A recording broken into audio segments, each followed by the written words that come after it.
Ang susunod na programa ay rated PG. Patnubay at gabay ng magulang ay kailangan sa mga batang manonood.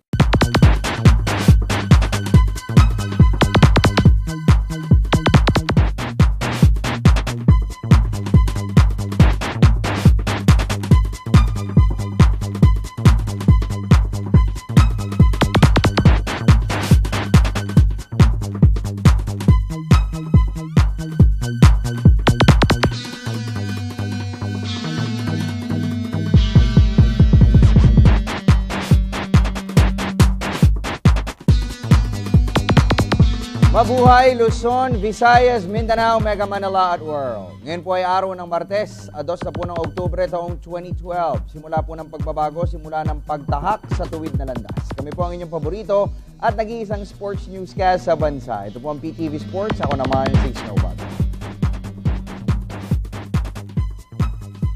Sa ulo ng mga nagbabagang sports balita, Philippine Ascals football team optimistiko sa kanilang tsansa sa paparating na AFF Suzuki Cup.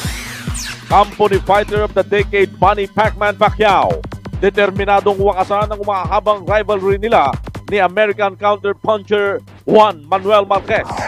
Pinoy Super Bantamweight prospect Rian Gintong Camao Francisco sasabak sa title eliminator kontra undefeated Mexican fighter Julio Ceja. Talk and text, tropang texter point guard Jason Castro. Handang-handa na para sa kanyang pagbabalik aksyon sa kabubukas na season ng Philippine Basketball Association of PBA. At Philadelphia 76ers newly acquired NBA All-Star Center Andrew Bynum masa-sideline ng 3 linggo sanhi ng knee problem. Yan po yung mga headlines pa lamang. Detalye ng mga nag-uumusok na sports balita. Narito na. Tayo po yung nadidinig din ng live sa DZSR Sports Radio 918 sa snowbadwa.com at napapanood worldwide via internet streaming sa www.ptv.ph.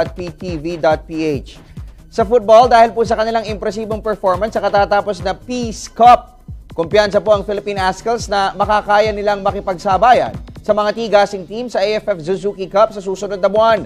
Sa 2012 edition po kasi ng Peace Cup ay nagkampiyon po ang Pilipinas sa international competition sa kauna-unahang pagkakataon sa nakalipas na halos 1 siglo.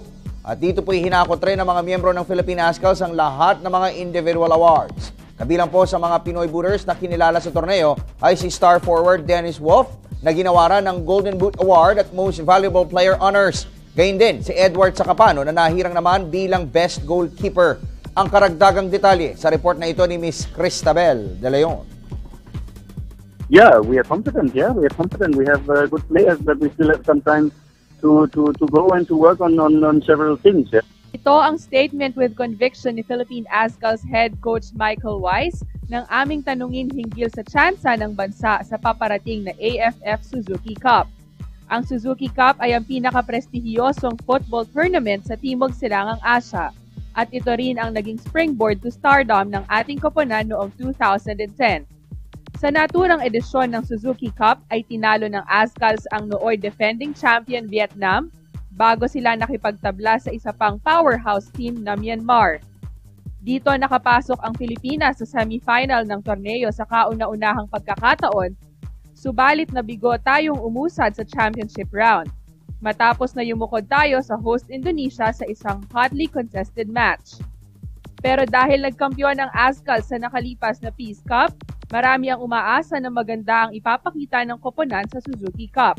Samantala, todo puri naman si veteran football coach Bob Salvacion sa pagiging strikto sa ngayon ng Ascals management. Kwento ni Salvacion, panahon na para ihiwalay ang glamour sa tunay na mandato ng national football team. Mas maganda na. Kasi share na sila sa lahat ng mga players. Pag hindi ka nagpa-practice, wala kang commitment, hindi ka kasari. Eh, magaling ka pa. May ipapakita tayo ngayon. Ayun, hindi ko masasabi sa'yo, no? Kasi iba naman yung kaliber ng ating mga tinanggal. Commitment. Hindi dyan sa team kasi team. Bago ang Suzuki Cup sa Nobyembre ay may ilan pang test matches na pagdaraanan ang Philippine 11. Kabilang narito ang laban kontra Bahrain. Para sa PTV Sports, Cristabel De Leon, Telebisyon ng Bayan. Lipat po tayo sa boxing. Patuloy po ang light workout ni Fighter of the Decade Manny Pacman Pacquiao sa kanyang pribadong gym sa General Santos City.